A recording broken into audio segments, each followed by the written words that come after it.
Welcome, everybody, to the Ringside Beer Show, episode 48. This is such a special episode. It's your boy, Jay Smooth, and I'm here with Alex. Welcome back, guys, to another great episode of the Ringside Beer Show. This is episode 48. This episode is dedicated to our good friend, Andy Dell, who passed away earlier this year.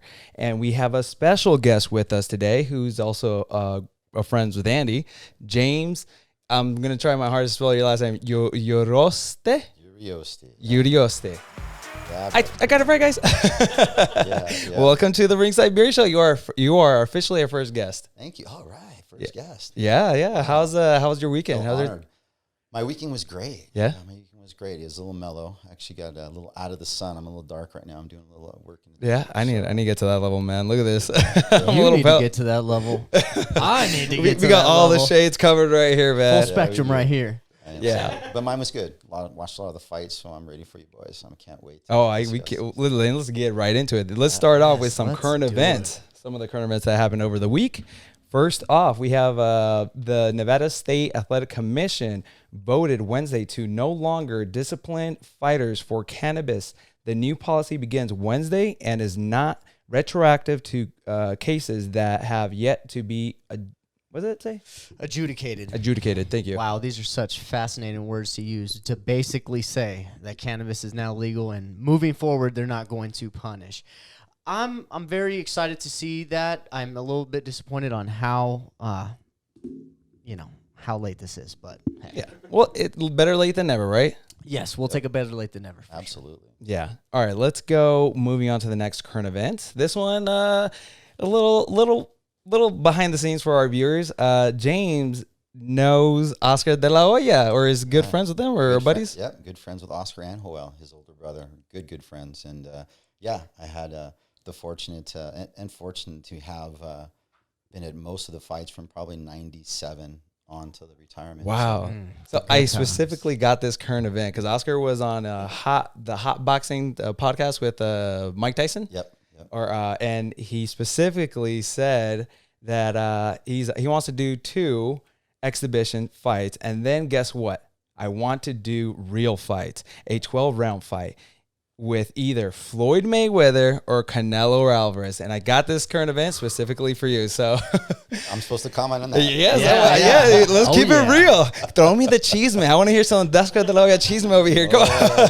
Hey, the Gold Goose, man, he could do just about anything. So, I mean, I wouldn't doubt him on the earlier fights, of course, but, Canelo is a young man. He's a strong beast. And, it's like he came up in the ranks and, you're watching the master, watching what's going on. And Canelo is just going to get even better, in my opinion. He's just doing things right now that seasoned boxers doing, smart boxing, and Oscar, he's an older gentleman, and I say that nicely to my buddy, but, come on. I mean, it's a young man's sport. Yes. To be honest and, the fight that he has with the exhibition with Vitor Belfort, former UFC champion, that's a fight that I would favor Oscar de la Hoya to win, just because Vitor Belfort doesn't come with that type of background. So I think that's a great fight for Oscar for his returning fight, and he picked his opponent very well. Yeah. When it comes to Canelo, I'm like, yo, hold up, pump the brakes, my dude. Hold on, you need to relax, Oscar. Hold on, that's a young, powerful lion. And but Floyd, that one was interesting. Because that was the very first pay-per-view that broke all types of records, if I remember correctly, way back in the day, right? Right. Him and Floyd broke so many records. And the media that went on before it was just amazing, the amount of merchandise that was sold. It was just an amazing venue before the fight even happened. And I would say even years later, there's still that hysteria around the fight that people still see it one way or the other. So why not? And that would be a fun one. In today's day and age, that's the real type of money fights that you would want to see. Yeah. It's so funny you guys say that because a couple of friends of mine were out in Coachella Valley. A lot of boxing down in Coachella, right? In Fantasy Springs. Hey, Fantasy Springs. Those guys held a lot of fights, right? And we were talking about, like, who would you want to see fight? Who would you want to see Oscar fight? And I jokingly said, I want to see him fight Fernando Feroz. Let's fight Fernando, man. That would be a real fight. Yeah. I mean, those guys. I thought you were saying Fernando Vargas. I was like, no, yeah. I mean, Fernando Vargas Sr. Can you imagine if those guys fought again? Dude, you're talking about way back with my day, too. I'll tell you what, you got some stories, you got some time, but those guys back in training camp, up in Big Bear, this is a little sushi bar, and Fernando liked sushi and Oscar liked sushi, great protein, lean, and so one day we're both in the same spot. And I'll tell you what, there wasn't a lot of eating going on that day. But so I think about what kind of fight Oscar would really come up for, Mayweather and Vargas. But Vargas he's not like Mayweather. But no offense, Fernando. But Mayweather and Oscar, they'd go. That would be a great fight for Oscar if he wins. Obviously, I think he's going to win the fight with Vitor Belfort. Yeah, and that would be a great fight for, quote unquote, to quote Oscar De La Hoya, real fight Mayweather. So yeah, because anything other than that, he needs to fight someone close to his area. Because anybody else, I mean, you throw him to Famo Lopez or you throw him one of these hungry fighters. I don't think so, man. Well, at this point, it doesn't do much really for his career as well. It's already cemented in place.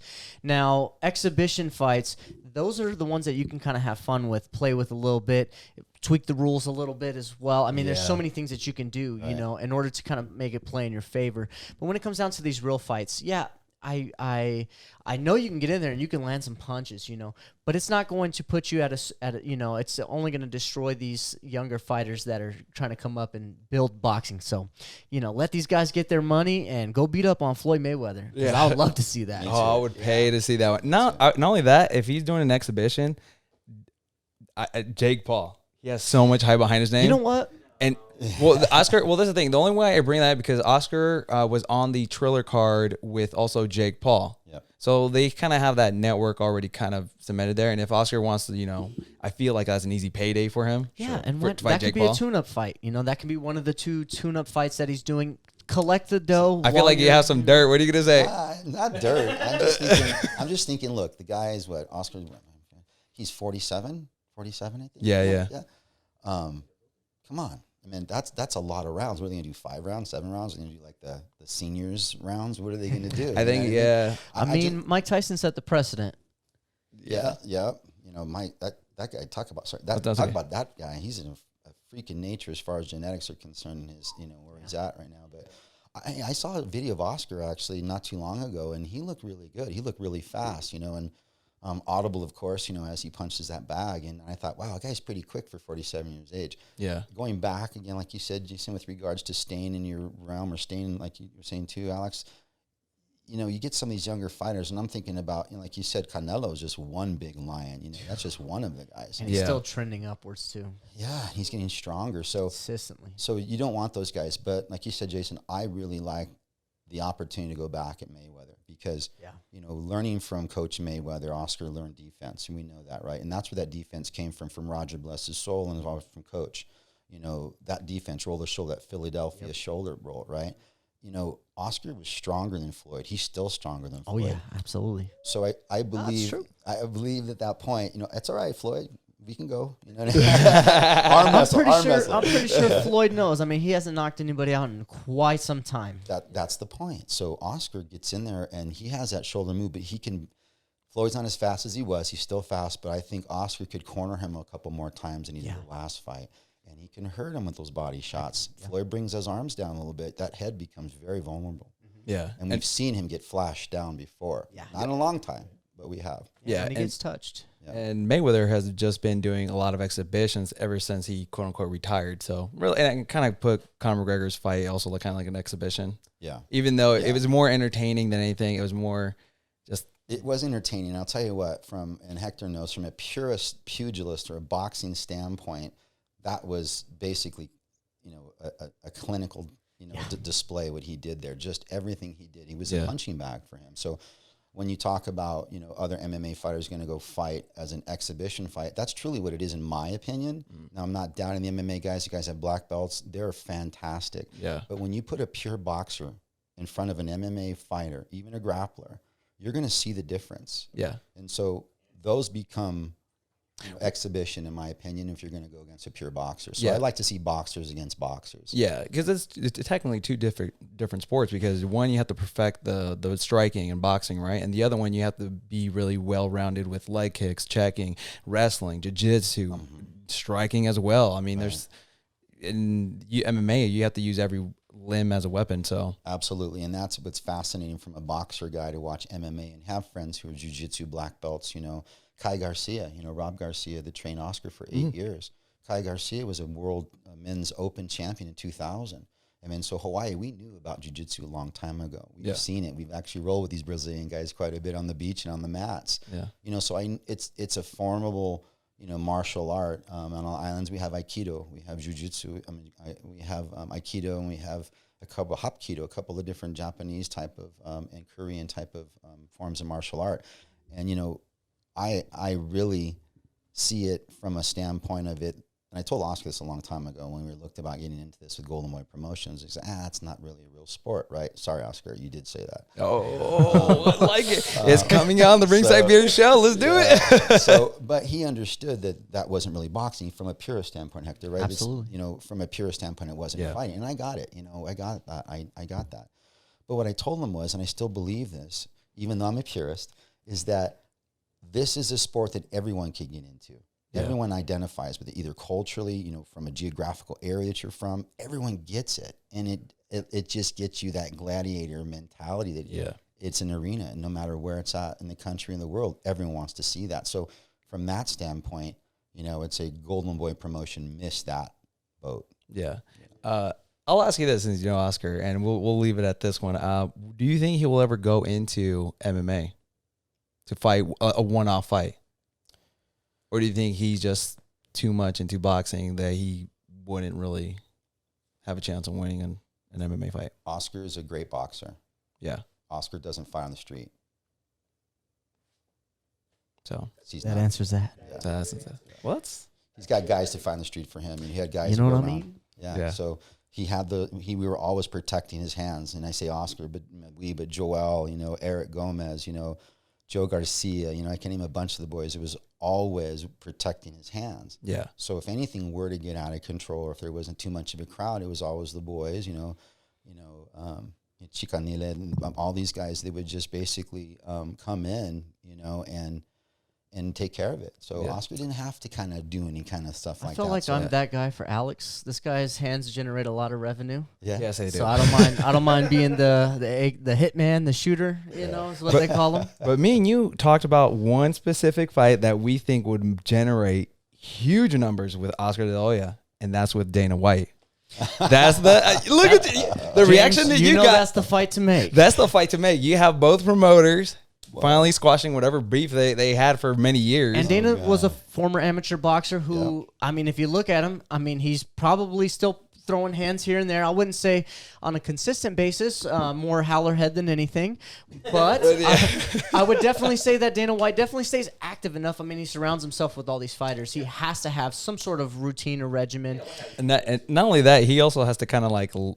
You're gonna have to give him some time to lay off the juice or whatever he's on right now. That's what also I was gonna say too. Is he also has a little performance enhancing things, whether it be the stuff he ingests or he's got all these tools and resources that can enhance his performance. Yeah. Maybe give him a little time off of that, or if De La Hoya wants to even the playing field, juice him up too. Vitor Belfort knows the guy. Vitor Belfort knows the guy. Yeah. So hey, and if it's an exhibition. We're not looking for those sanctioning bodies. So exactly, we're looking for the peak performance of our fighters. That's the only concern. That's a free one. You can tell Oscar be like, "Yo, man, that's a good idea," and that came from the guy who started McGregor versus Mayweather. That is true. That is true. That's true. I created the poster that Conor McGregor posted, and that's how I met you at the Oscar De La Hoya event. Right. So. Yeah, James. We'll get into that later. But even sit here on my side and just to see because I remember around that time, when that poster came out and he sent it to me, and just to see what has come to fruition. The show has come to fruition from that. It's fascinating. So that's why, we're protecting these things. I know. And my buddy Hector worked on the video and the image that we did for Showtime. That's brilliant. That's brilliant. It was beautiful, and Andy was so proud of that and so proud of what you were doing and where you were going. We saw it, and we're so stoked for you. And what's going on here, man. Yeah, I mean, dude, we're trying to keep the Andy name proud, with Ringside Beer. So you're looking tight. Andy would be very proud. He was proud, but just everything you got going on here, he'd be stoked. He is stoked. Yeah. He it's when me and him were talking, we would talk every weekend, and he would tell me, he's like, oh, like I pitched him this idea. I was like, hey man, I have this idea for the beer. The beer is resonates with fighters, and I was like, you know what, we should have a podcast. And he was like, oh, how is it gonna look? How's all this stuff? Because you already asked me, like, you want to know every little detail. I was like, trust me, I'll put it all together, and you will like it, and we will grow. And he actually saw some of the most recent stuff, but it's sad that he passed. But this was much as much part as him, because he was telling me, like, oh, we should put a sticker back here. Hey, man, let me send me some tab handles and everything. A lot of stuff he just sent over. Yeah, and we just kept it here. He talked about it every week. You talked to him every week. I was talking to him every week. We had our Friday calls that we would get down. Mine were Saturday morning calls. Yeah. That he had this thing about, Fridays, make the most of Fridays. People are in good moods. You know what I mean? In Hawaii, we call Po'olima, which is Hawale Po'olima, which is Happy Friday, right? Yeah. But Andy had that mentality. He's like, hey, I'll just pick up the phone. You never know. They might answer. And if they answer, they're going to be in a good mood. It's Friday. Who's not going to be in a good mood on Friday, right? But so we had our calls, and he wasn't good. He was spot on excellent with regards to his brand, where it was going, and whose eyes it should be seen by. Yeah. You know what I mean? And you guys are spot on. So good job. Yeah, thank you, man. Yeah. Thank you. Well, let's continue. We're on the topic of Oscar there for a little bit. But I love that topic. Yeah. We'll get some stories out of you later for sure. Yeah, for sure. All right, let's keep. No books for me though. No. Right? Everything is all off camera, off the record. Off the record. Big Game does no books. Yeah. All right. Next up, current event, we have Tyson Fury versus Wilder 3 postponed. Wow. Yep. I mean, I kind of felt like this was going to happen either way. Nobody wanted this fight to happen. I wanted it to happen. Okay, I didn't want this fight to happen. I wanted the other fight to happen. I wanted Joshua versus Fury. That was the fight to make. It just seemed more resonating in this time, not Wilder versus Fury. That was dead and gone a long time ago. Wilder was like, hold up. Let me bust out my get out of jail free card right now. I want to fight right now too. Like, let me just rephrase this whole scenario here. Nobody ever likes being forced to do something, especially when it's legally binding. That's never okay. You're never gonna feel okay with that when you feel legally obligated to do it by law. I'm just here so I don't get fined. That kind of thing. Nobody likes that, right? So I can understand. Yeah. Well, you know what? We're not getting that fight. Tyson Fury. Someone on his camp tested positive for COVID, and he eventually tested positive for it as well. They pushed it back. They haven't officially announced that date, right? Yeah. It's in September? Okay. Most likely in September. Would make sense. Probably Mexican Independence Day, September or what? 16th. Oh, but Canelo doesn't have a fight yet. Well, he's in the gym. Yeah, so we'll see. Yeah. Ooh. Okay, so for everybody that's not listening in the background, because my boy Hector don't got a mic today. He's so used to it. But Caleb Plant is in the gym working, and Canelo Alvarez is in the gym working. So that's a fight that could happen around that same time. Why not? I mean, we're looking for putazos, guys. We want to see the fights. We want to see them. Yeah. Let's go. All right. You got the next tournament? I sure do. So it looks like here Triller is planning to hold Lopez versus Kambosos in Australia.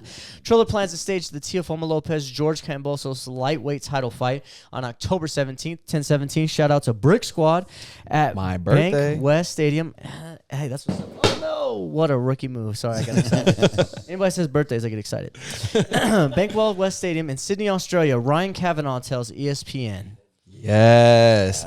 Not only that, he won all the titles fighting Lomachenko on October 17th on my birthday. Yeah, I was pumped, dude. I flew to Texas to go hang out with my brother, and we have the Lomachenko and Kambosos fight. Like, let's get it. And we're watching. I was like, dude, Kambosos winning the fight. Everyone in the house was Lomachenko fans. So they're like, no, he's not winning. What are you talking about? I was like, I'm guarantee you he's winning. And it was a great night of fights, man. Oh, man, love it. Yeah, I'm really excited for Teofimo Lopez. This is another way for him to solidify what he did to Lomachenko and to now keep the division moving forward. Lomachenko has to earn his spot back. I mean, he did with that last fight, but the fight hasn't been made. We still got to see Kambosos. So he still might have to take another fight in order to get back to these belts. Because if he beats Kambosos, then you might have to slide Kambosos and Lomachenko. We'll see, but the money will beg the differ. It's going to be Lomachenko. It is all about the money. It's all about the money. So, all right, we got up next. We have Dana White targets Nick Diaz return versus Robbie Lawler at UFC 266. Now, this is a banger. Now, this will be a part two. Part two. They already fought once early in their careers. Yeah, and Nick Diaz won that first fight. So it's beautiful to see. Robbie Lawler has the ability to kind of ride off into the sunset because he has been on somewhat of a rocky streak the last couple of fights, Ben Askren and such. I know he's fought in a couple times after that, but, it's been a rocky, rough pass for him. So Nick Diaz has the chance to come back and either show that he still got it and he can, has Robbie Lawler's number, or Robbie Lawler can ride off in the sunset and take this dub and call it a day. But we have a quote from Brett Okamoto. He says, "Not official, but UFC President Dana White tells TSN the promotion is targeting a fight between Nick Diaz and Robbie Lawler in September. All three sides have been in contact about this one for a while. Lawler wants it per sources. If it does get made, it would be a rematch of the fight from 17 years ago." Yes, man. And I want to see this fight. I want to see Nick come back, maybe have Nate Diaz on that card. You have to have the brothers on the card. You cannot bring Nick without Nate. Yes, but they're at the same place at the same time anyways. Did you imagine what their preschool was like? Oh, my God. They were probably the same when I went to school, Orangewood, man. Yeah. All I know is I'm not walking into the bathroom if I seen those cats walking. I'd be like, nah, I'll wait my turn, bro. Milk money? Here you go. Man, it was a hot day today, man. You know what sounds good right now? Yeah. A nice cold Ringside beer. Now let's get into our sponsors. This episode is brought to you by Ringside Beer. Ringside Beer, since 2012, committed to bringing five fans quality lagers and ales. Ringside Beer is proud to offer fresh beer in both 16-ounce cans and on draft. Look for our flagship American-style lager, Irish-style red ale, or any of our other beers in your area. Shop at ringsidebeerstore.com for t-shirts, hats, and tap handles. Get in touch at Ringside Beer. Get in the ring. Ringside. Ringside Beer. Well, let's get into some fight recaps, guys. The big fight, UFC 264, headlined by Dustin Poirier versus Conor McGregor 3. What a pay-per-view. Did you guys see the early prelims? No, I was working. I'll be honest with you. I watched them. I went back and rewatched the highlights and everything. Too. But I just walked into the house as Dustin Poirier was walking out. So I was so pumped that I actually got to see the fight live because I got out of work an hour late. Oh, no. I didn't see some of the prelims, but I saw when the pay-per-view started, the last three fights before Poirier's fight. They had great fights on the prelims. A little shout-out, we'll give it to Jessica Ayan versus Jennifer Maia. These two girls, this is the one where the girl had the gash on her forehead. Jessica Ai opened her third eye. Oh, my. Hold on. That could go a different route. Hold on. Her forehead. Her forehead. Right here, the pineal gland in that area. The Cyclops eye, yes. Yeah, but she was game. I thought she would probably got the nudge to win it, but I wasn't mad for Jennifer Maia to win it. Those both girls gave it all they got, and I'm surprised she didn't get a fight night bonus. She did. They actually went back and Oh no, excuse me, no, Aldana. Oh, Aldana, yes. So Jennifer I didn't get it, but Aldana did. What's the deal with the bonuses? I mean, it's for the knockout. I heard bonuses, right? But if it's a certain fight that you draw blood, you get bonus. No, it's more of like if the fight is considered fight of the night, or if there's a heavy knockout, big performance. But they bumped them up to $75K for this specific pay per view instead of $50K. It's not like boxing money, but no, it's okay. But it's not like just $5,000 like it used to be how many years ago. It's not. People weren't getting paid, so I'm stoked to hear that they're getting paid. Yeah, getting more. Yeah. And they're getting paid for doing their job, We expect them to come out and put on a show. Yeah. But when they do, they get a little extra cheddar for it, so it's always nice. And then we'll go into the very first fight of the pay-per-view, which was Sean O'Malley versus Chris Montino. I think I'm saying that right. And this was fight of the night. Man, give it up to Chris to come in on 10 days notice. A round of applause, my dude. You deserve it, bro. You earned those $75K. You earned it. I mean, everyone knows your name now. You fought a big name fighter like Sean O'Malley. Sean O'Malley was sharp, landed popped the jab left, right, popping Chris with all different angles. It was insane. We'll get into it, but like, what you guys think of the stoppage at 29 seconds left of the last round? Well, a lot of talk people about, were mad, and a lot of people were. Let's talk about who the referee was. Herb Dean. Okay, he's been known to do these things. I think I've expressed on this show multiple times. I'd rather a fight be stopped just a little bit too late than a little too early. I'm the kind of guy I would rather them see. I'd rather it be kind of a little too late, and we're like, hey, why didn't you stop it earlier? That feels much better to me than, dude. He was standing up, bro. Yeah. I mean, now Dana White did express that that they could have stopped the fight at any point and he would have been okay with that. But to this man here, it is not fair that you bring him in on 10 days notice after working 60, 70, 80-hour weeks at a paint shop. This dude was putting in work at his regular day job, barely having time to train.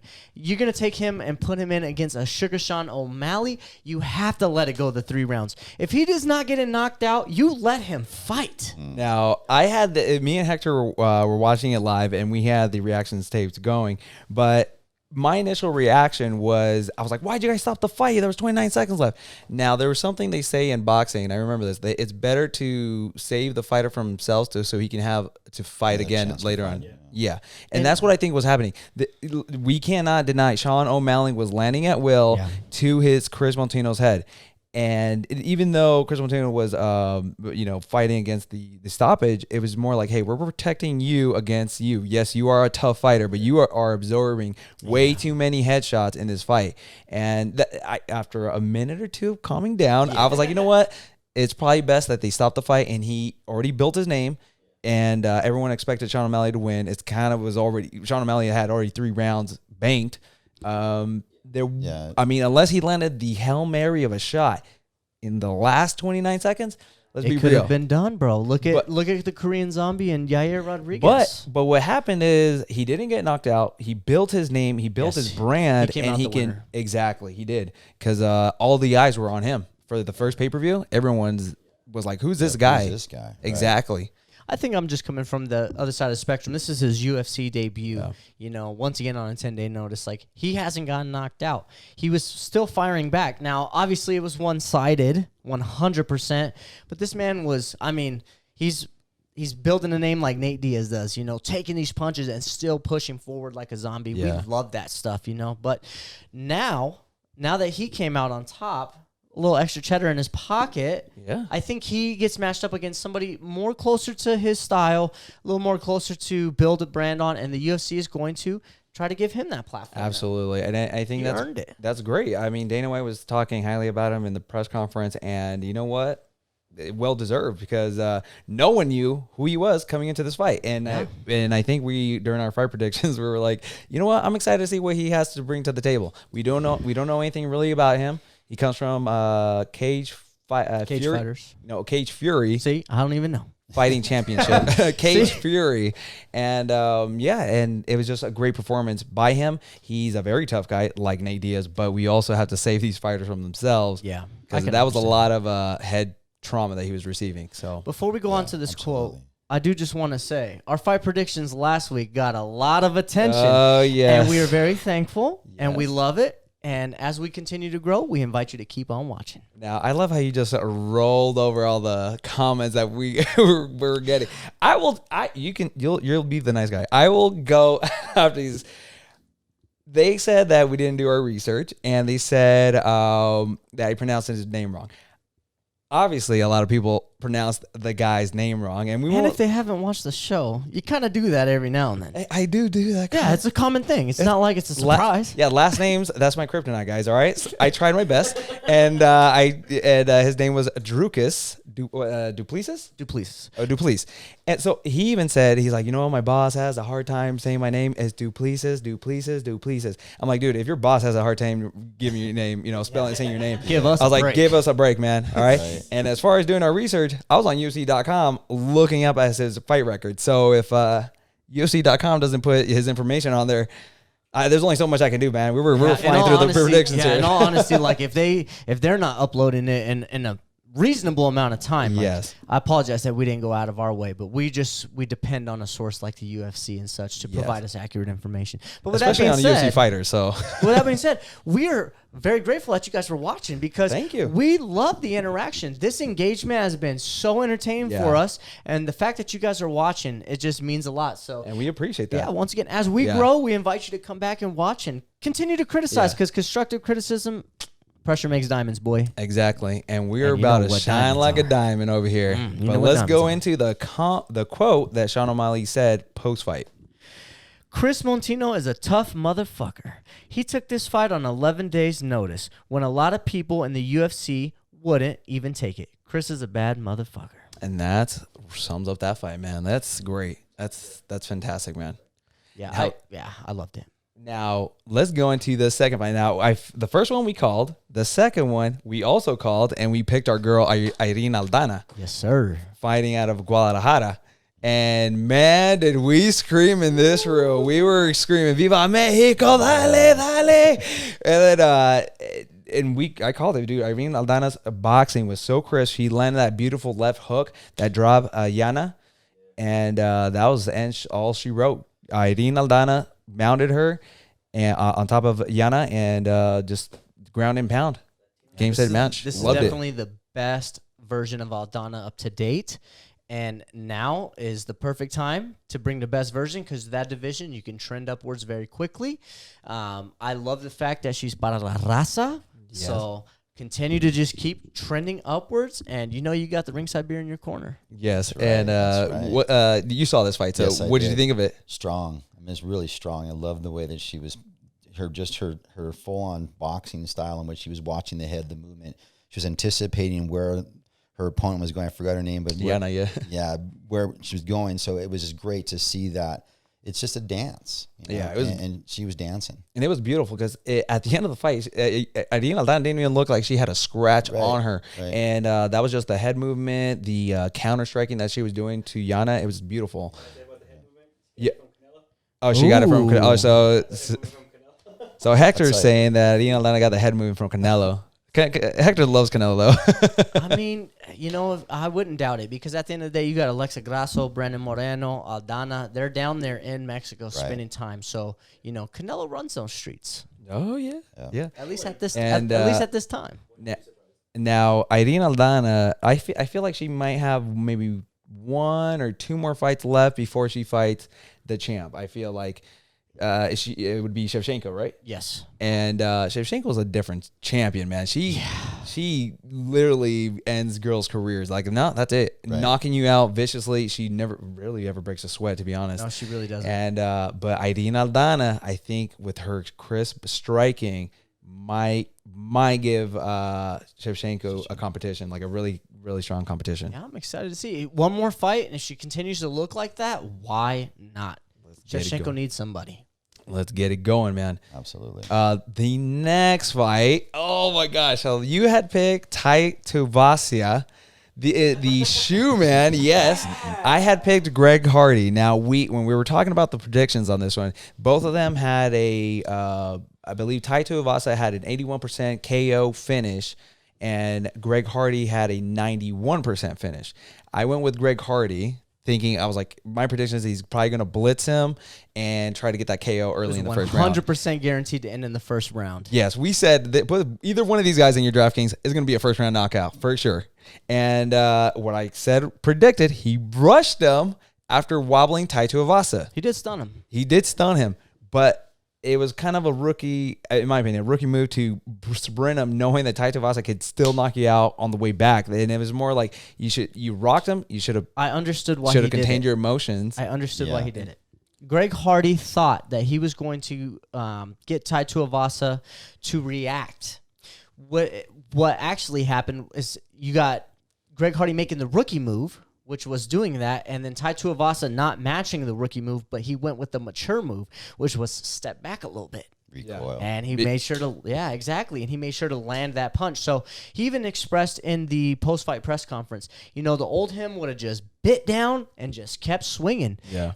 But in all honesty, that's not what this game is. It's not about being the toughest man. It's about being the smartest man. Yeah.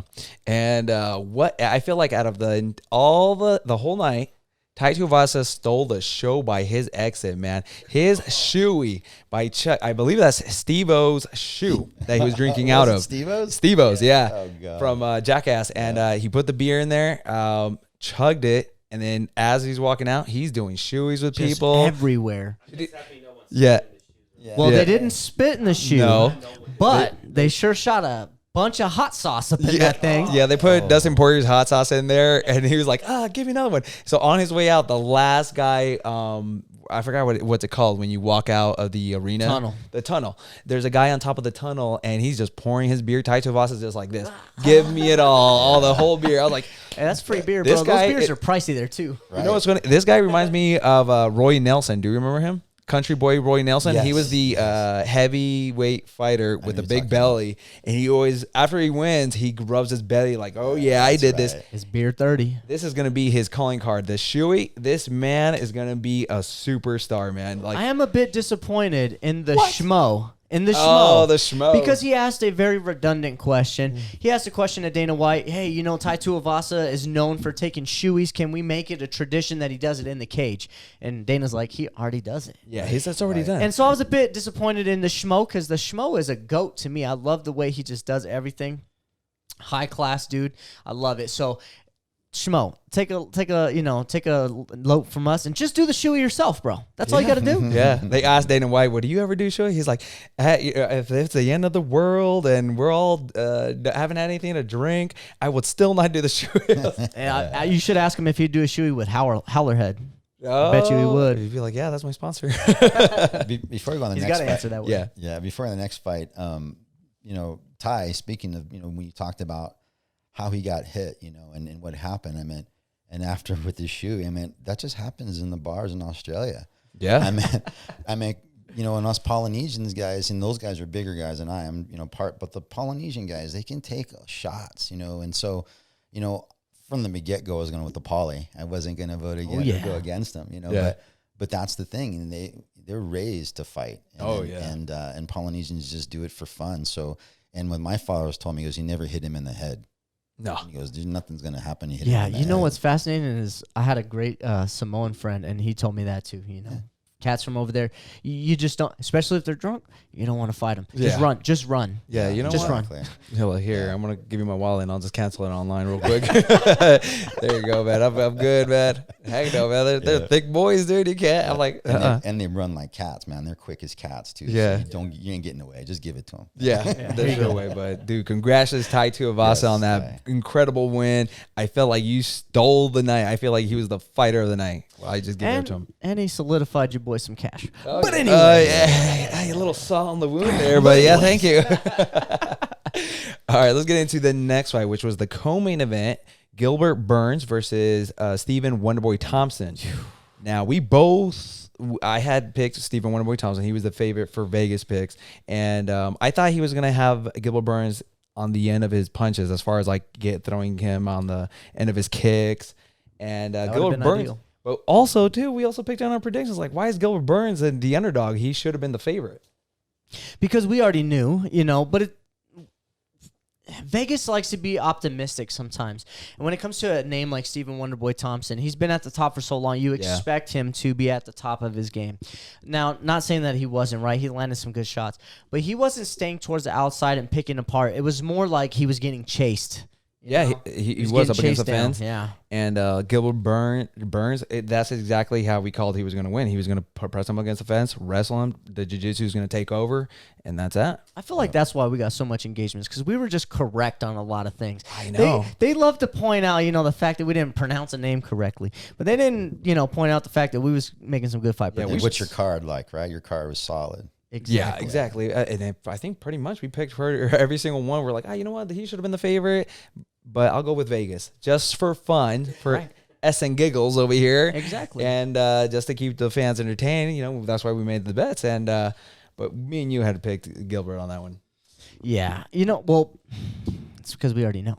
At the end of the day, Stephen Wonderboy Thompson in his last couple fights has not looked the best. Gilbert Burns has looked optimal even in his last couple fights. Well, Stephen Wonderboy Thompson has he's looked okay. He's looked pretty good. Yeah, but okay ain't good enough, boy. But this was the quick shot to get the title shot with Kamaru Usman, and that's why they pretty much the UFC said like, if you can beat Gilbert Burns, you're the next in line for the shot with Kamaru Usman because you're the only one who hasn't fought him yet. I feel like this was his last hoorah at the potential to have a number one shot, and he's still come back. I think maybe one more run. We've been saying that since Tyron Woodley was champ. Yeah. With MMA fighting, I mean, you can have 4 or 5, 6 losses. You're still, a contender. Oh, yeah, you're still good, yeah. Conor McGregor. But boxing is different, I mean. So these guys still have another round if you were another show, and with the amount of injuries you have, people have to step in too. So you never know what can happen for him. But I didn't think he looked as sharp as he had in the past. Yeah. It was still a Gilbert Burns night. The jiu-jitsu just took over, especially with a striker. I mean, like Stephen Wonderboy Thompson, you just wrap up those legs and he's all yours. You just ground and pound all day. Right. Yeah. Right. So did you guys think those shots, do you think there were illegal shots to the back of the head at the end of the 100%? You thought so? Yeah. Oh, yeah, bro. That's okay. First of all, you're not supposed to be swinging in that motion. Yeah. If I'm not mistaken, 12-6 is not acceptable, right? So he was hitting with the pump, and I the only reason why I brought this up because as they were doing the slow-mo after the fight, you notice he was hitting with the side, but he was hitting right above the ear. Obviously, when you watch it live, it looks like it's behind the head. Well, above the ear starts right here, and it also goes all the way back here. I'm just being honest. But, if you slow it down, I think there might have been one shot that maybe landed, but it looked more of like a graze on the back of the head. But watching it live, it looked like... I think my issue was just the direction and not necessarily like where the punches were landing, just more of the direction, because it looked like he was throwing to aim at the back of the head, and obviously Stephen Wonderboy Thompson's shelling. He was shelling. So he's moving, and obviously you don't intend to throw those illegal shots because you don't want to lose the fight. But the motion was what was getting me, because if you were to come a little more at an angle or something instead of just, obviously it's harder to hit that way, but this is not the right. Yeah, and that comes from the 12-6 ruling that the UFC did from years ago, thinking that it looked too violent. But you can soccer kick someone's face off. That's what I'm saying. That's what I'm saying. At the end of the day, like, we're locking people in a cage and we're expecting them to be aware of these things. Like, it's very hard, right? So expunge John Jones of that loss, please, and Gilbert Burns, maybe fix your fight motion. Well, you think about it too, guys. It's hard. We know, you guys, it's hard to stop yourself when you're doing that, and you're supposed to, right? Yeah. But in the heat of that moment, you're fighting, and we talked about the stoppage of a couple fights ago. I meant 29 seconds. I meant, we all want to see the blood. We want to see it end, right? But to your point, Alex, I mean, you got to do what's right for that fighter. Exactly. I've seen too many fighters on the street. MMA guys I've seen now, too, that are just a little bit off. Or getting a little slower. Their speech impediment is getting like Nate Diaz, that's happening to him. Diego Sanchez, 100% that happened to him. Yeah, Diego, I recently, you're right. Yeah, he's it's very sad slurring his words quite a bit. What Diego Sanchez has accomplished over his career has been unfortunately, diluted due to so many things that aren't even necessarily his factor, so many outside things. And, we've had our fun poking and such because we're an entertainment show. We would like to, entertain. But now that he's separated from his life coach, whatever the fact that guy was, I can see, I see a different Diego Sanchez, and it kind of makes me feel bad because you never want to see anybody get manipulated or taken advantage of, and to see, over a period of time, the amount of damage that he's received and then to be taken advantage of. It's just so unfortunate. So moving forward, I now will stop all of that, and I just want to see the best for Diego Sanchez, and I'm glad that, he's making those strides to work towards it. And if he has to go sign at bare knuckle to get a career, I was just talking about that because I'm like, he was just fighting, but now he's going to even a more vicious sport, in my opinion, where bare knuckles, I'm like, man, you've been slurring your words since like 2005, man. You need to pause that real quick. Bare knuckles is a whole different ballgame, man. You go in there looking like a model, then you come out looking like Shrek or something, Yeah. So I mean, but one or two fights to kind of try to, I guess, like retouch all of the things that have happened and kind of move forward. One or two fights, I mean, does it really going to make much more damage? I don't know, man. I feel like we're at a certain point. It's very vicious. We're at a certain point. I don't know. Yeah. Yeah. Shoot, man. Well, with that being said, Gilbert Burns, congratulations on that win. Dana White didn't really care to talk about that fight specifically, but you know what? To me, I liked watching a technical fight. I liked seeing. I mean, we were getting spoiled with the whole night. We were getting spoiled with a great fight. So, give me one technical fight. It's good. It's decent, man. Relax. You're expected to see at least one fight where you're like, oh, there's no knockout. Okay, cool. Yeah. Which is fine. They both were okay. So let's move on to the main event. Dustin Poirier versus Conor McGregor. Now, our fight predictions. Let's go with you, Jason. What did you think? I thought it was going to end exactly how it did the first time. I thought Conor was going to come out really, really, really strong in the first round. Those back kicks and such as he did. And I thought that first round was going to be very tough, but once you move past that, I thought Dustin Poirier was going to just put on a clinic, and although the strikes would be less significant, there would be more output. What really happened, though, was way better than what I ever thought was going to happen. We can sit here and say, the great things that Conor was doing, because he was doing some good stuff. It was absolutely one-sided. Conor was always he was the counter puncher. He was not offensive in the fact that he was controlling the fight. He was not controlling the fight in any way, shape, or form. And then when it came down to the punches that Dustin was landing, Conor was getting stung. Now, the video after, he looked okay. But in the midst of that fight, he was getting stung. Yes. He was getting buzzed, Yeah, to piggyback off your prediction, we thought Conor's best chance was the first round knockout. That's the only chance you're going to win. And I picked Conor to win. I was like, if Conor wins, it's only going to be in the first round. Just for entertainment purposes. Obviously, we kind of favored Dustin Poirier. Now.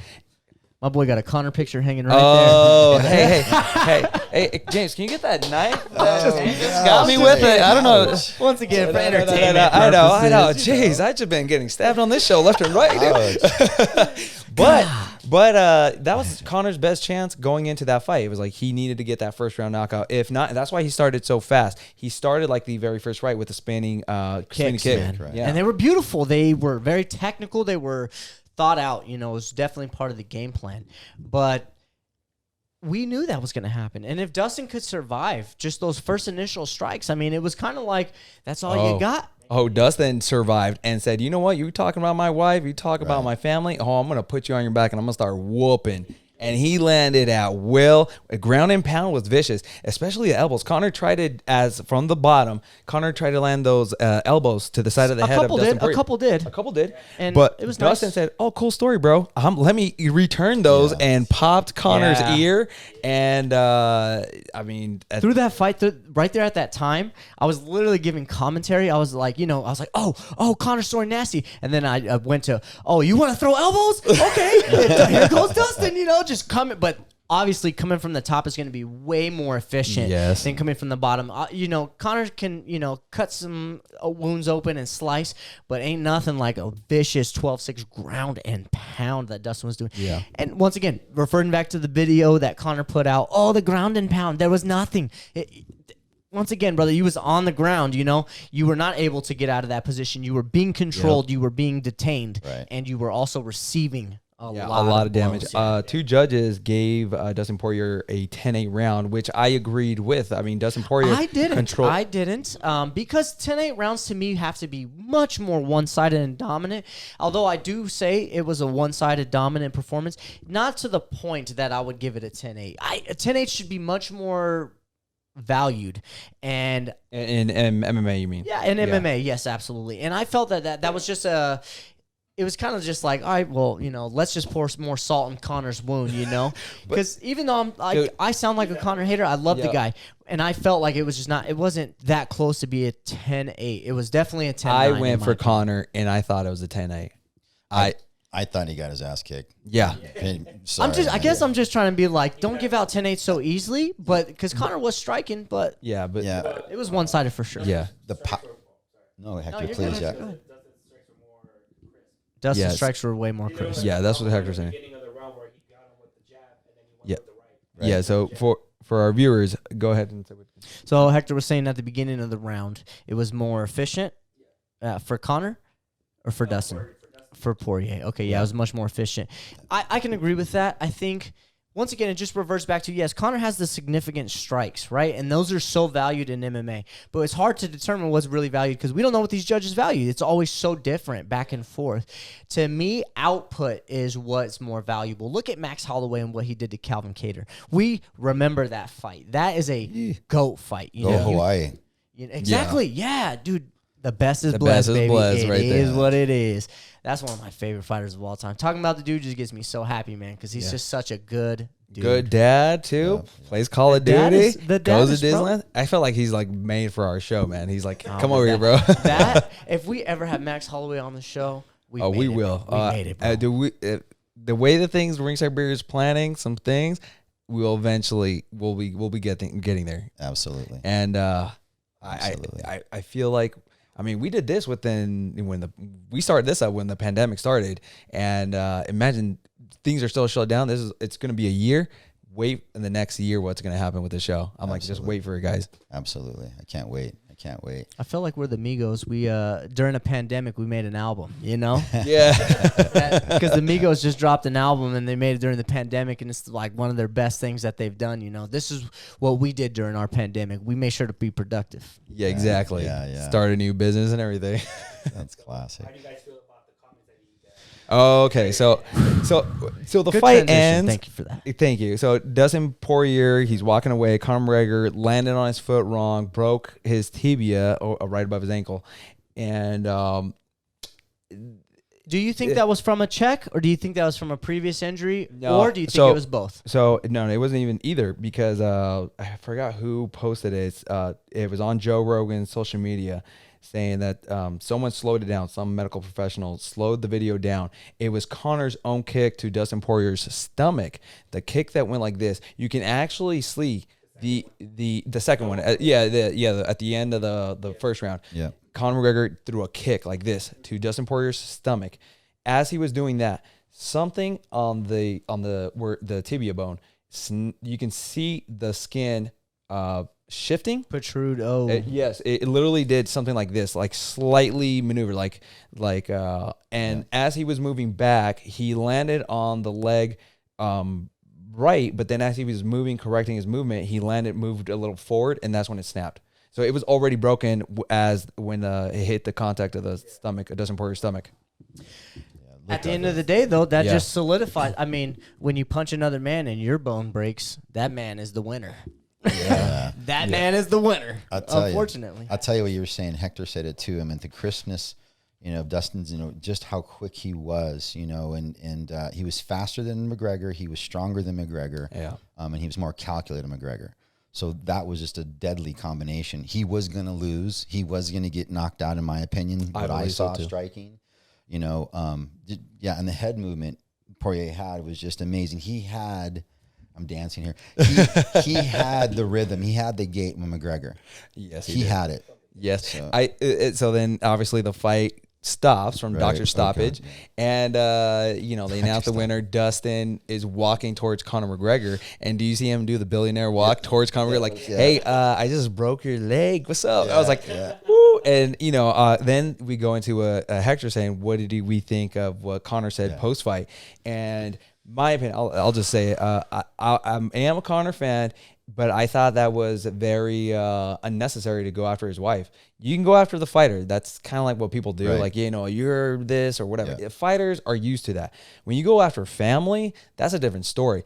And me as a father, you start talking about my family, you don't ever mess with the family man. And Right. I'm telling you, it didn't sit well with me with Conor. I was like, when he was going after doing that, I was like, dude, that's not cool. That's not what's gonna get you to the next fight with Dustin. Like, no, it was not. It wasn't warranted. But kudos to Dustin Poirier's wife for flipping Conor McGregor off that was when he was. great. I was like, I love that. I was like, you know what? That's what's up. That's a Right. real wife. That's As he's on his ass. kinda I know, says, with a broken leg, foot. and then she's like, "Fuck you for Yeah. talking all that shit." I was like, "Good for her." God, Dustin Poirier's wife, heck yeah, man. Yeah, Good she's job. a ride or die real deal. That's a real one So right there. I wanted to just express my side a little bit as well and like go a little more into depth. So while Conor was sitting on the ground, there's this conspiracy theory going on here because there's no proof. I mean, we see the tape and it's hard to determine what was said. But Conor had made some comments towards Dustin like, even in your sleep, you're going to get it. You and your missus are going to, he was doing and this, he was pointing the fingers and such. And although I'm not surprised, this doesn't come from left field from Conor McGregor. He talked about Khabib's dad who has passed, rest in peace. That is not unusual for Conor to play these mind games. But the more significant fact of the matter is that all Conor can do in order to get into somebody's head? Can he not win a fight with his technical skills anymore? Does he have to threaten people to make them feel less than a person? That is beyond me. And to just piggyback off what you said, unnecessary, that's a very diluted word. That was extremely classless. Yep. That is not something that we as fight fans want to see, and it only made Conor look like less of a person. When you respond in that manner, especially in a loss, it takes the brand down a lot, brother. You're a businessman, right? And in all honesty, that is not something that businessmen do. You have so many Fortune 500 companies that are depending on you to be marketable. Yeah. And you are now acting like a thug. Yeah. You know? To quote my beautiful wife, she said Conor was acting like a little bitch after that post fight. So, you know what? She said it perfect. She said it perfect, man. And this is not us like picking on somebody who's down, or we are coming as fight fans who some would say we're casuals. I would say we're hardcore. Just to revert back to the previous comments, I'm salty, and let's keep it going. I honestly did not like this. This was not good, especially that now the UFC is invested with ESPN and they're on a bigger platform. Conor McGregor, you are better than this. Yeah. Say that off camera. Say that on Twitter. Say that on Instagram. Don't say that on the biggest platform when you got Joe Rogan sitting right next to you. Talking about DMT and stuff, right? Joe Rogan is not the guy that you want to come at aggressively. He's very calm. He's a nice guy, He wants you to be like, let's talk about the emotions, but not about the aggression, And it just kind of just reiterated the fact that Conor is not who he used to be. No, he's not. And while Conor was on the come up of his early careers, he was fighting at 145. He took a fight on short notice to fight Nate Diaz at 170. Then he went back down to fight Eddie Alvarez for the second belt at 155. He's been fighting out of his his weight class where he was dominant at 145. Mm-hmm. If I were Conor, I would say start losing weight because at 155 you're gonna get whooped by the top 5, top 10 fighters in that weight division. That's an awesome approach. I was thinking complete opposite. Go ahead and finish. 170, obviously you only have that fight with Nate Diaz. If you're going to fight somebody at 155, fight Nate Diaz at 155 because also Nate Diaz fights at that weight class. Now Conor, if I'm running Conor's train right now, I'm like, your ass needs to lose some weight, go back to 145, get some fights down there. You can have the second fight with Max Holloway and run that one back because that was both their Max Holloway's and Conor McGregor's debut fights.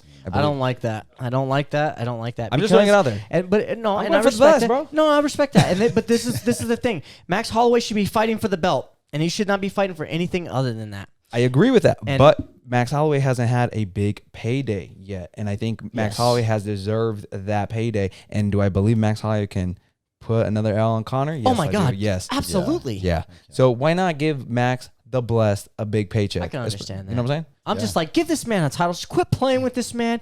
Do not schedule this man against a Yair Rodriguez or a Conor McGregor coming off of 2 losses or whatever.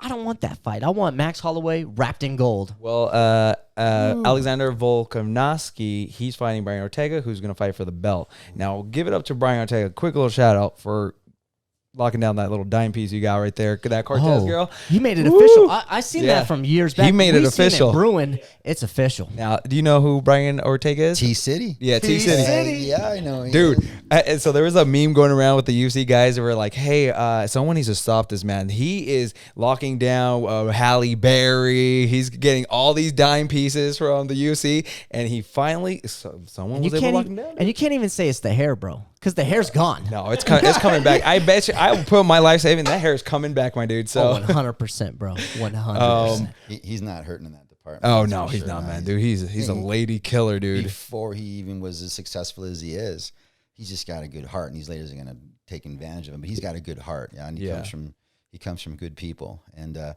I know him because I met him at early on age, and he trains with the Lursen boys.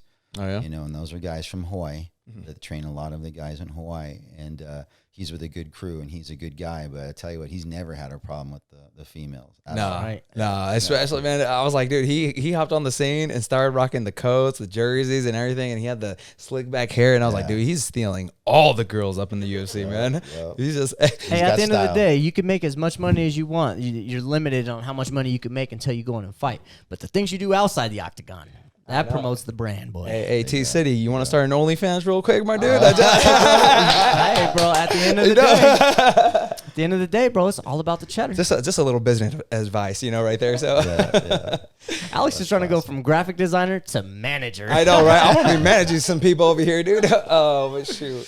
Speaking about that. Speaking of people who need to be managed, my boy Conor McGregor needs to stop managing himself and have somebody else manage him, because he loves to believe, and in this quote he says, "You need people like me."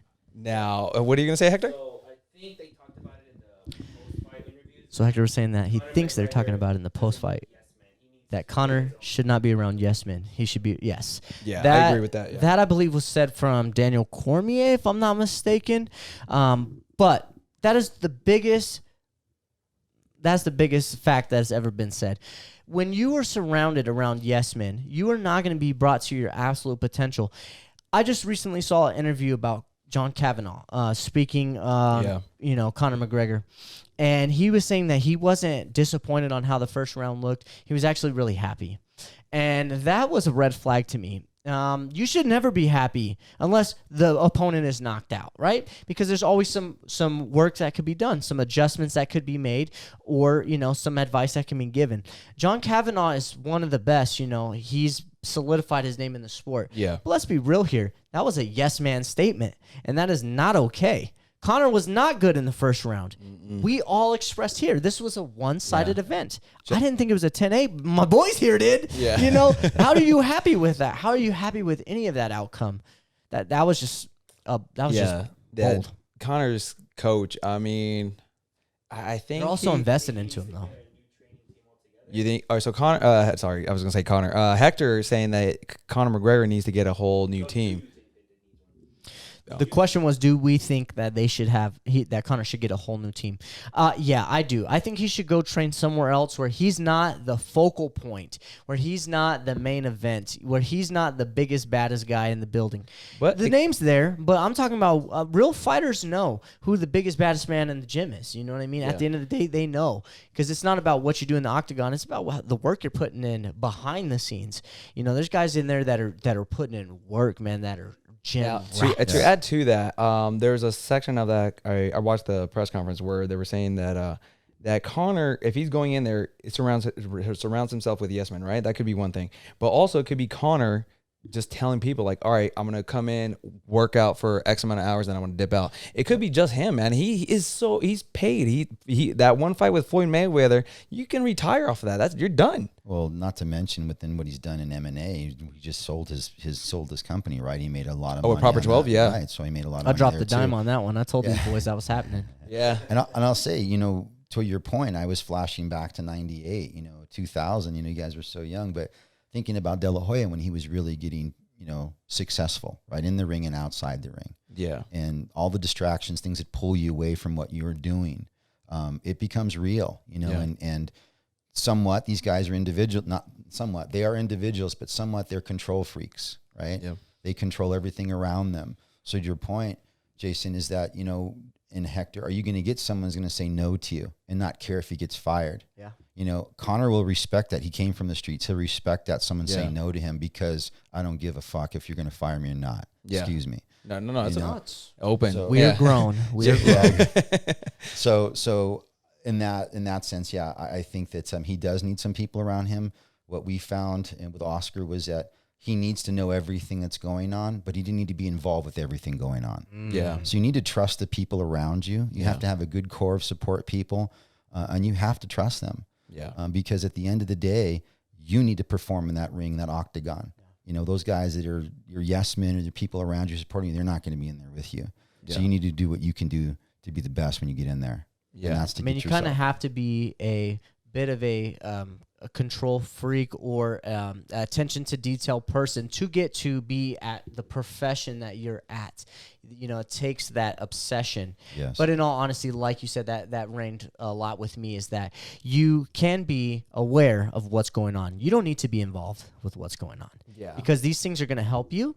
And the fact that if you get involved, that's going to be more of a distraction. And I think if you sit back and just watch the roller coaster of what Conor McGregor has been through, he's been in control. He's been the man that's marketed everything. Right. Yeah. And now at a certain point, your brand is at a certain point. You don't have to be in control of all these things. You can sit back, control what control these factors, and then let everybody else trust your guys, and don't focus so much on that. Focus so much on one certain thing instead of thousands of things, Yeah. And that's what you need to do. But and then the last thing is I would say is that every one of these guys and ladies love what they do. Absolutely. And you have to love it to get into that training, facility. If it's his own personal facility, he's going to one of the gyms, is he, you have to get into that mindset, and you have to love it, because once you stop loving it, you're vulnerable. Yeah. Oh yeah. And you're not And I want marketable to anymore. piggyback on that. Yeah. Dustin Poirier himself expressed that he doesn't love anything other than just the fight. And that's why he still does it. And that's why he's peaking where he's at right now. He doesn't love all this other nonsense, the smack talking and the press conferences and such. He loves the fact that he gets to go in there and fight. Yeah. And, that's just to tie it back into the fact that you have to love these things. Dustin expressed it. I don't love everything. I love this. Yeah. And what Floyd loves. Speaking on Dustin, someone during the live pay-per-view put a $50,000 bet on Dustin Poirier to win the fight. Turns out that was Floyd Money Mayweather, who tweeted, "Thanks for getting me paid, Dustin." Jeez, that was awesome. But Wow. That's awesome. Yeah, I was gonna say I'm a little disappointed at the amount of zeros there. I thought it would be at least 500 grand or something. Nah, Especially when Charles Barkley bet $100,000 on himself, right? Yeah. Exactly. That's Vegas won who that was, money real easy. And then the other guy who bet was it 10 grand? It was something that Ocho. What was that? The Ocho guy. Chad Ochocinco. Chad Ochocinco Yeah. bet I think it was like 10 grand on Conor McGregor, and he was the same reaction from when he lost it on betting on Masvidal. He was like, "Fuck, okay, man, I lost Like more bad. money." And then even at the post-fight press conference, Dustin Poirier looked over at Ocho and he was just like, "I just want to know how much money he lost on Conor McGregor tonight." And he was like, "Just $20." Yeah, Just right. $20. But we had a bunch of celebrities tweeting away. But one of the biggest ones was Jake Paul. Jake Paul had tweeted like, "Hey, Dustin Poirier, I have a $100K gift for you." And it was a necklace custom made of Conor McGregor getting knocked out on the second fight. It's called the Sleepy NyQuil McGregor piece. Yeah. So Jake Paul sends a tweet saying like, "Hey, Dustin Poirier, do you want it?" Dustin Poirier says, "Send it over." And then so Jake Paul, to add a little salt to the wound, he says, "Hey, Dustin Poirier, do you want me to break the leg off, or do you want to do it?" Dude, I was like, "Oh, God, That was the God. perfect response. And I love it. We don't necessarily like giving Jake Paul our platform, right? He has his own YouTube channel. He can go make the money on that. But this right here, this was significant in the fact that was probably the most funniest thing Jake Paul could have ever said. Oh, yes, man. classic. That was, I mean, if Conor McGregor, he offered you $50 million to fight Jake Paul. So I would take it right now if you can. It was just a perfect exchange between Poirier and Jake Paul. It just reminded me of the LeBron and D Wade dunk, where D Wade's like this and LeBron's slamming it in. That picture right there is literally the what I thought of what this was. That was hilarious, man. It was just right off the backboard. Yeah, man. Overall thoughts of UFC 264. I think it was a great pay-per-view. It gave us all the emotions. The what the F's, oh my gosh, and holy smokes, Viva Mexico. So, I mean, Jesus. I mean, for me, it was well worth it, man. Most I loved people it. would not feel fulfilled with the way the main event ended. I was 100% content. Yes. We all know what would have happened in that second round. Connor can only use that excuse for so long, and then it's going to be, well, you have to get back in there. But he's going to ride this one. This was probably the best outcome for Connor, to be honest. He didn't get knocked out. We all knew he was going to probably lose the fight, but now you can say you didn't really lose the fight. It was a doctor stoppage, a technicality. Yeah. But what do you think of the overall pay-per-view? Yeah, I thought the overall the fights were just the whole pay-per-view. It was a great night. It was amazing. Yeah, amazing. And I agree with regards to Connor. He was, like I said earlier, he was going to go down. Yeah, you know, it was just too crisp. He's taking too many shots. He was getting phased a couple times. Yeah, he had denied, but the tape will show it. He did get phased a couple times. Those overhand rights, like you said, Hector, those overhand rights, who's jabbing, fading, come over the top, and was just drilling him on those, and it wasn't going to stop. Yeah, and it was just fantastic, though. I loved it. Me and you were screaming in here. I was live. What do you guys feel about the early guillotine that Connor went for? Hold up, man. I've never seen him try to submit somebody. That was saying something. That was that right there just kind of shined a light to me that just reiterated that Connor's just a one-trick pony at this point. We'll see. When you take the first, because like they said in the post, when you take the first round. So Connor's saying, Hector's saying, once you take the first round, it's pretty much over. Yeah, Connor is a first-round guy for sure. Yeah. Yep. Yeah, when Dustin Poirier won the first round, I mean, there's at this point, it's like, what are you going to do, Connor? You know, what can you do? What can you really do? And in those last 30 seconds, we all kind of had a feeling like, all right, cool. If it goes to this next round, Connor is going to be put out or stopped, you know? And it just so happened Connor was like, no, I'm not going to let that happen. I'm gonna make sure that my ankle's broken. And he take that big step back. And it was on purpose, but anyway. I tell you, I was rubbing my hands too, going, okay, the second round's going to be a good one, you know? Oh, yeah. No, I called it right away. I was like, because you were wondering what happened. I was like, he broke his leg. Yeah. And I was like, no one had seen it up until they started showing the replay. But I was like, no, they broke his leg. I was like, that was it. Ugh. But overall, great night of fights, man. 10 out of 10, Hector says. 10. And let's go on to some fight announcements. These were fights that got announced over the week. And let's go into the fight. Well, they came out with the poster finally. Derek Lewis versus Gaines for the interim heavyweight title. And the co-main event is going to be Amanda Nunes versus Juliana Pena. Thank you very much. For UFC 265 in Houston, Texas, August 7th. Saturday on pay-per-view. The Venezuelan Vixen. I'm looking forward to the co-main event more than I am the main event. I can't lie to you.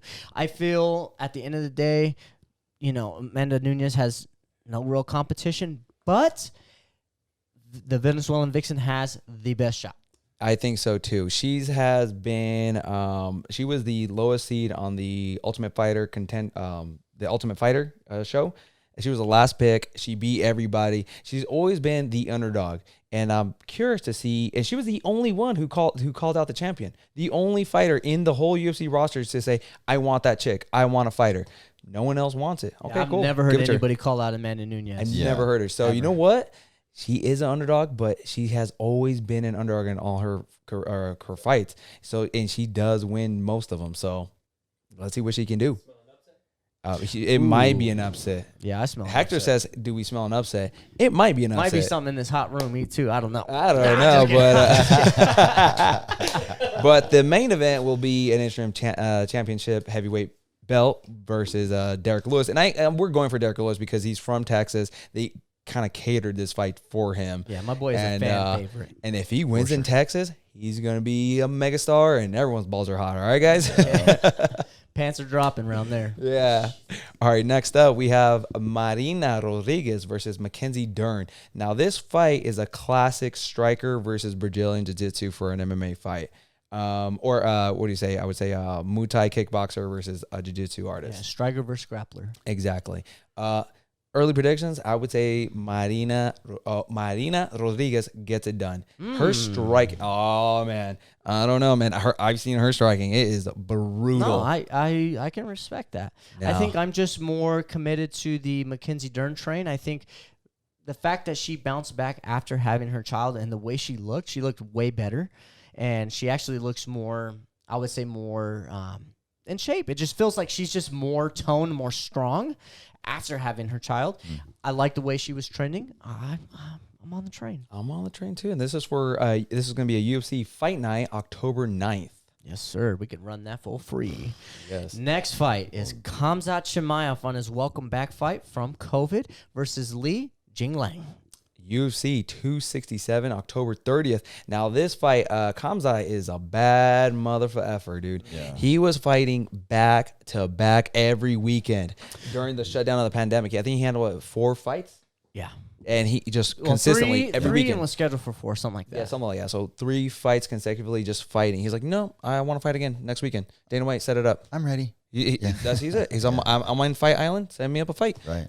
And every other, like, it was this weekend he fought, knocked out the dude within a couple seconds, maybe a first minute, went to next week. All right, fought again, knocked out the dude. At a heavier division, too, Every right? divisions, going different weight classes, going again, another fight, destroying the guy, and then he got COVID and he had to stop. And he actually sent out a statement saying, I'm going to retire because I can't train. And Dana White's like, nah, he's a little emotional right now. Yeah, the Pump UFC brakes. stepped in and they said, listen, we're not going to let you retire. Yeah. Yeah, pretty much. Not yet. Relax, get through the, go get help and get yourself healthy again. And yeah. What's most crazy is the fact that we're talking about a fight that's happening in October when we literally just had a podcast not too long ago talking about Anderson Silva fighting on Halloween. Yeah. Yeah. Time is flying, boys. This is insane. We're literally talking about fights in October. Already, I was dude. just looking at It's that. insane. Yeah, I mean, I don't know. It's me speaking for myself. These last 2 years have just flown by. Yep. You couldn't Time- tell Monday from Sunday. It was every day was kind of an all-encompassing day. Exactly. Didn't really have any Time breakup. flies when you're having fun, boys. Truth. Well, I mean, I've been in this room for the last year and a half, so for me, it's been the same. Dude. So It's like a casino in here. You got no clocks hanging on the wall. I know, barely got right? one It's all window. dark. All right, guys, let's move forward to the fights that are happening this weekend. Let's go. Now, we have one UFC event and we have one boxing event. The first UFC event is going to be on ESPN Plus, free, for everyone, if you have ESPN Plus. And it's, you're going to help me with the name on this one. I don't want people this yelling is perfect, at me.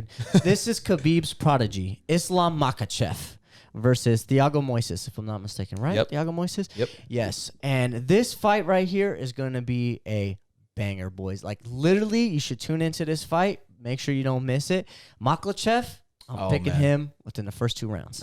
Me too. He's Khabib's prodigy right here. Right. He's the one who's stepping in for Khabib. But the co-main event, I'm excited for that one. And that one's with Jessica Renau.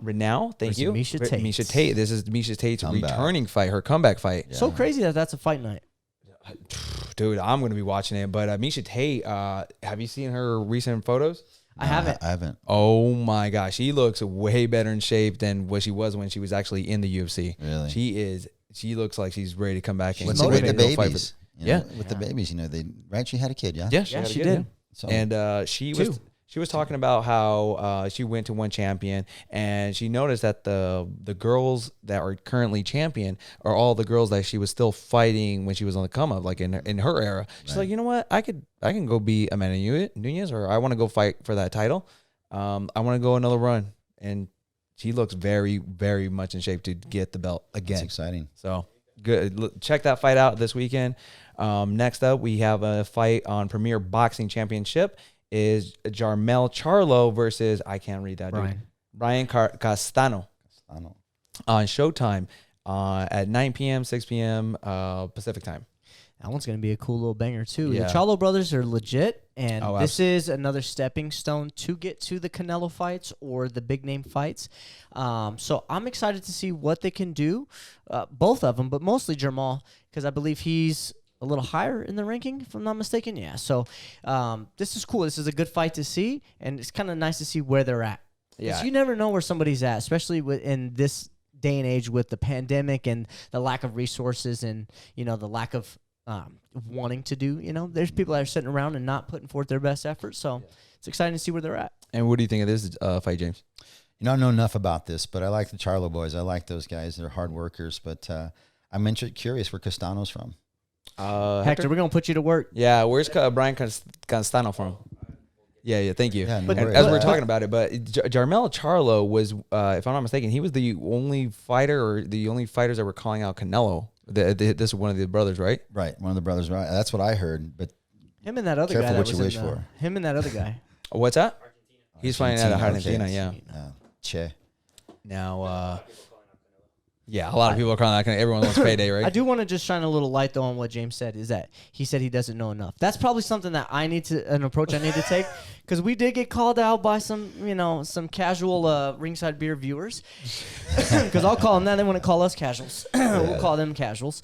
But I do like the fact that you're comfortable enough to say that. I sometimes will try my best to just put together as much information from the people that I've seen over time. Even if I don't know too much, I'll try to give an opinion. I like that. That might be the approach I need. I think so too. I don't know that I'm much. A guest. You guys are hosts. I can take that card. Yeah. Not us. So we gotta do a little better. And we stay guys. committed. We're like, you know what? Fine. For the engagement, we'll stay committed. Now, Hector, what are you gonna say? So Brian Castano's record is So Brian Castano, 17 wins, Wow. 0 losses, 1 draw. He's undefeated. Yeah. 17 wins, 0 losses. but is it good enough for Carlo? Now, We'll find out We Saturday. will find out. An undefeated fight now.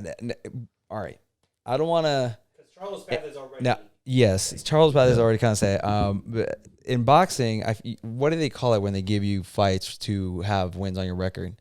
It's like journeyman fights. Journeyman fights. Yeah. Now, I'll say it. I don't know anything about Brian Castano. I don't know his fight record. I can't really speak on it. But I know in boxing, to get your record up, to have that, they'll throw you journeyman. Yeah, you get people that are seasoned, with the 6 losses, 7 Yeah. losses, Yeah. 4 draws, Exactly. But you get those guys. But some of those journeymen, they're workhorses. They're sparring partners that got their shot. Now they're journeymen. So as you know, that game, there's a lot of levels to that game. So even those journeymen can be dangerous time.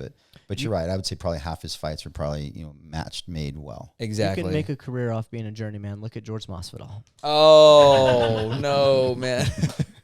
Am I not? Am I mistaken? I'm just being honest with you. He's great, but he's also trendy, and he goes up and down, and even in his losses, he's still that man that can get you to the next step, that stepping stool, and it's unfortunate nobody wants to be labeled that, but when you win, you won't. Yeah. That you guys enjoy the fights this weekend. 2 great fights, MMA and boxing, whatever you guys are into. Enjoy the fights this weekend. Thank you. Now, we did say earlier in the episode that this episode was dedicated to our friend Andy Dell, the CEO of Ringside Beer, the creator of Ringside Beer, I should say, him and his brother Russ. And we wanted to kind of give a little back history of how everything came together. Well, you want to start first? Because you knew Andy pretty much before I met him. So Sure. Yeah.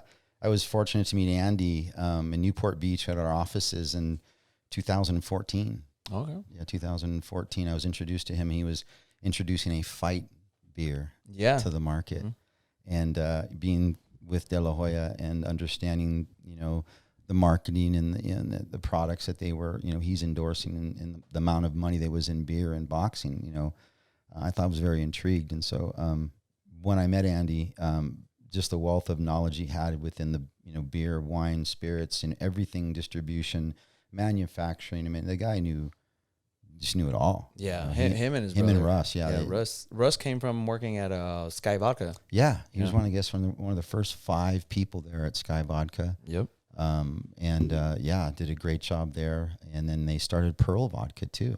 Oh yeah. So Pearl Vodka was started by them as well, and it's very successful. And so Andy came in with a wealth of knowledge, bunch of things. But what a great guy he was that day I met him, and very humble, gracious, as he consistently was throughout his whole life, as you know. And but it was a great meeting, a first meeting, and I think we talked for 2 or 3 hours. Yeah, and I feel like that was all of our talks. For you it was Friday, for me it was Saturday. We would always talk for an hour straight. But how I was able to meet him was through you. I met you at the Oscar de la Hoya Thanksgiving turkey giveaway or food giveaway. Yeah, he hands out turkeys to about 300 families. Yeah, and for the viewers, I was there for a different job, photographing a live boxing event. So I was there to meet a journalist.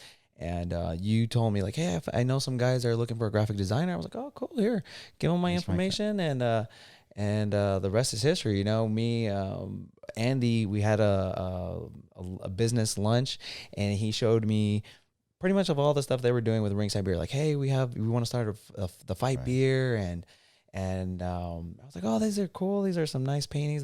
Things that a couple assets that they had. And I asked, I was like, hey, that Ringside name, you guys have that patent? He's like, yeah. We patented this a long time ago. I was like, really? Ringside? Like, you guys have the name? That, right? Exactly. I was like, to get that name. Right. I mean, I was like, that was a win. I was like, dude, that's awesome, Andy. And we were talking and to close the deal. And this is how he got me. He's like, you're an MMA guy, right?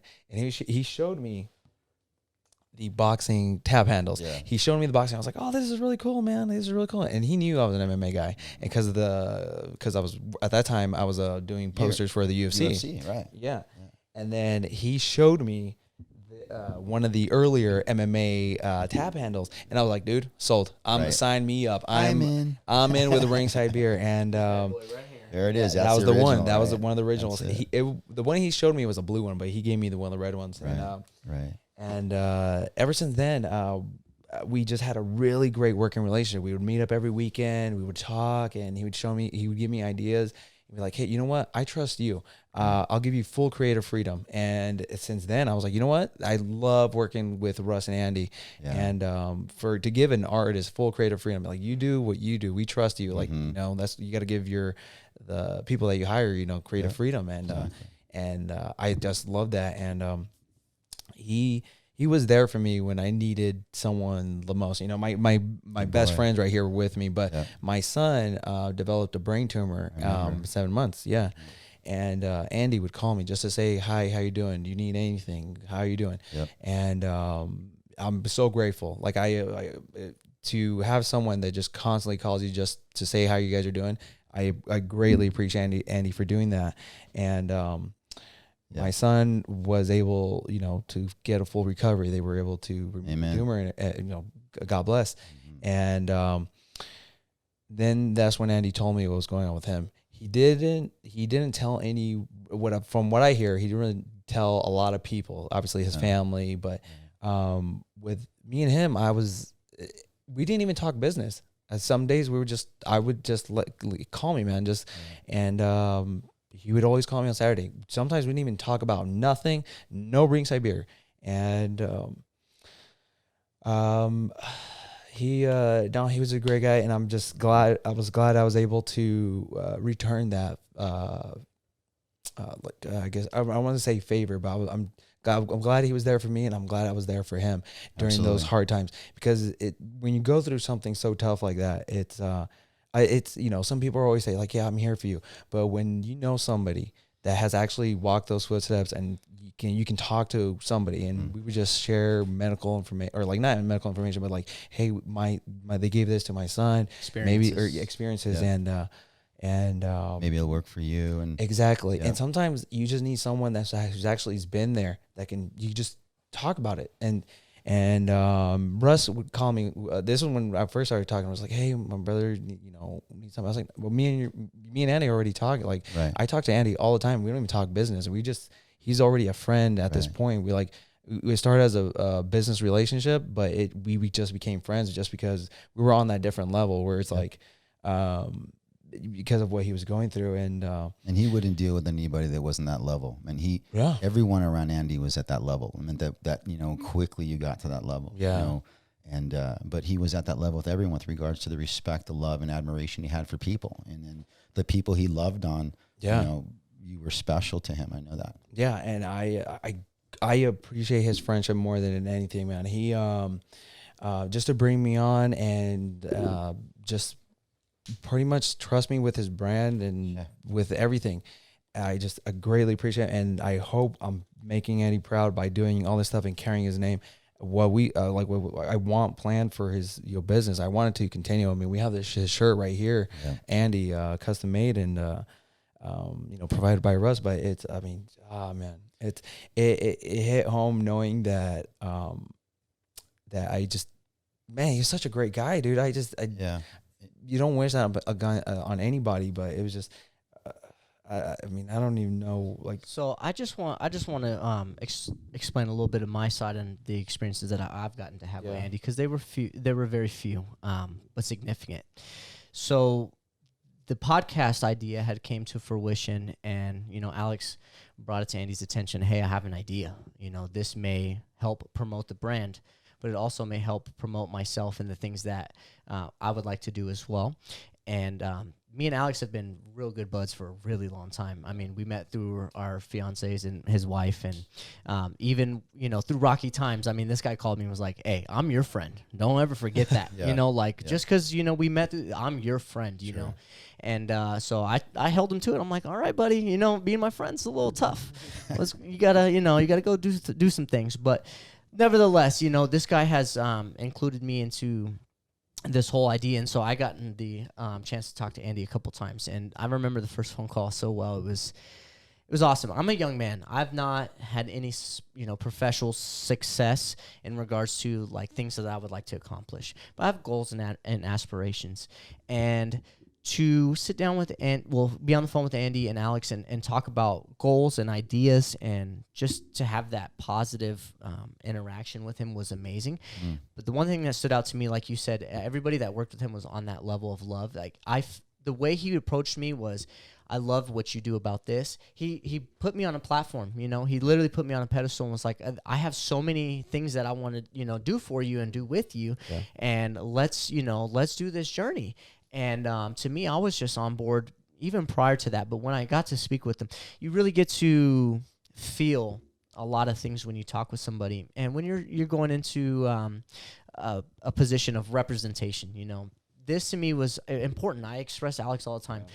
This is very important to me. We're not only representing ourselves, but we're representing Andy. We're representing the Ringside beer. We're representing all the potential of possibilities that can happen. And our main focus has been to make Andy proud. Yeah. That has literally been our main focus. Yeah.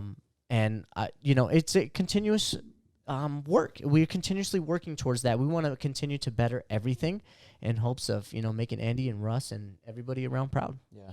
And I'll add to this. Andy, so after that meeting, I remember that day crystal clear. We got off the phone because we were going to have our own meeting after that. Yeah, I was going to be out. Yeah, I was out of the loop on that one. So me and Andy were talking, and I was like, "Oh, so what do you think of my friend? I think he would be great for my co-host, for the X, Y, and Z. He used to sell cars for a living." Right. And then Andy goes, "He sounded like he sells for a living," and I'm like, oh, Andy. I was like, yeah, he's really good. He was with me with the Mayweather McGregor stuff, and he would give away stuff, meet people. Oh man, I was on full sales effect that day. And then that was one thing that Andy said. He's like, I can use a guy like him for my marketing stuff, and I'm like, 100%. He will sell water to a fish, man. I'm telling you, he's great, and he will be great for part of the team. And Russ has been noticing that as well. And Russ has commented how well you guys are doing, everyone, and how awesome this is for the brand, talking with Andy about this, he's like, yeah, Alex got this idea. I'm like, that's brilliant. That's just brilliant marketing, content. Andy had heard me saying content so much, provide content, because we're a brand. We're not a manufacturer. We don't brew our own beer. We're contract manufactured. We're an IP. We're a brand. Exactly. And I had pitched that idea. I was like, hey man, we got to do this just because we need to keep the name Ringside Beer every weekend, every fight relevant. Right. Because if we're just because he initially hired me just to make a couple graphics on the weekend for fights, and just like, here, whenever there's a big football game, do this, and I just love the brand. And me and Andy just grew, and I was like, you know what, I'm giving you more. I'll do this. I'll do this. And every single time I was like, you know what, I have this idea. Let's make it. He's like, do it. Yeah. Like, just go ahead. I trust you, man. I love those days. I'd have time just about every Friday. I'd have time with him, but he'd call me when he was excited about what you guys were doing. He goes, "Yeah, check out this. Look at this email I just sent you. Check it out. And look what Alex just did." The cans, the posters. Oh man, he would be pumped. But one thing he would always tell me is like, "Let me get back to you, man." Andy would always be, "Let me get back to you. I'm gonna need to talk. I need to show my brother Russ." Yeah. Big brother had always had to get the stamp of approval, and me and Russ have a great working relationship too now. It almost like with Andy, we would have conversations for an hour and a half, right? Sometimes like 2 hours. Right. And now with Russ, when I have my meetings on Saturday with Russ, me and him will do an hour easy, and we're like, what? Like, we just started talking, like, what's going on? And we'll just be catching up, and it's awesome, man. I'm so glad I was able to meet Andy, and he, just a great guy, and absolutely. I mean, I'm Whole family. his whole family, and with with that being said, I'm feels. I mean, it's tough, but I feel for the family, and Yeah, words are hard to explain, really. it really is. So young, you think about that, and if I can shed something really quick Yeah, on go that, ahead. and Andy, it's Absolutely. like, he knew what was happening, right? And Yeah. he dealt with it so amazingly that the people around him loved him even more, not just because what he was going through, but because how he handled it, and he had things to teach to all of us, even up until the end, you know what I mean? And that's what he did. He loved on people and he taught people. Yeah. And it was just his time. Unfortunately, it's not the time we wanted for him, but it was his time, but he did so much. He did so much, and he's doing much. Look what he's doing with us, with us. He's here, and I believe he's here. He's sitting right here. I can feel him, but he's done so much, and it was his time. It's unfortunate. And I think about what Russ had said, to me not too long after, when he came after Andy passed, and he's like, look, he's still with us. He still wants this, and we want this for him. And so that just gave me like, no time to cry. It's time to fight. Yeah, that's one thing that Russ always told me. He's like, Andy would have said, the show must go on, and you know what, we're doing our best, and I guess close out this episode. I've made a tribute video for Andy and the family, and we won't sign off. We'll just let the tribute play, and out of respect, we'll see you guys next week or something. Okay, guys? Sounds good. And here's a tribute to our friend Andy.